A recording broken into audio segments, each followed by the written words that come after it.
When the sun sets and the crows caw, Calico calls for your awe.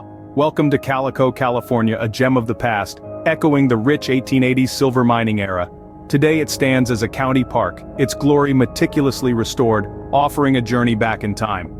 Its unique history is not just an echo, but a thrilling adventure waiting to be explored. So come, let's unearth the tales locked within the heart of Calico. Before we delve deeper into these adventures, we've included links in the description to additional information and resources. Make sure you don't miss out on those. Now you ask, when is the best time to embark on this historical park? Well, the answer is quite simple. Calico, with its temperate weather, is best visited during the spring and autumn seasons. These times not only offer a comfortable climate but also serve up a host of special events and reenactments. Imagine witnessing the town's rich history come alive right before your eyes. So, pack your bags for the spring or fall, and step back in time as you explore it all. After a day of adventure, where does one rest in this historical venture?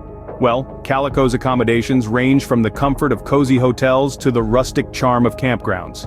Opt for a hotel and enjoy modern amenities with a dash of 1880s flair.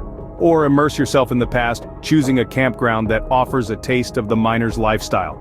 Whichever you pick, rest assured, it will complement your journey through time. From hotels to campgrounds, Calico offers a stay that's truly profound. This journey through time in Calico has been truly sublime. As we wrap up, remember the allure of Calico isn't just in its restored 1880s charm. It's in the adventures waiting in every corner, the whispers of history echoing through the old mines, and the authentic reenactments that transport you back in time. It's a unique experience, a leap into the past, a story waiting to be lived. If you found value in this journey through time, like and subscribe, and join us for the next climb.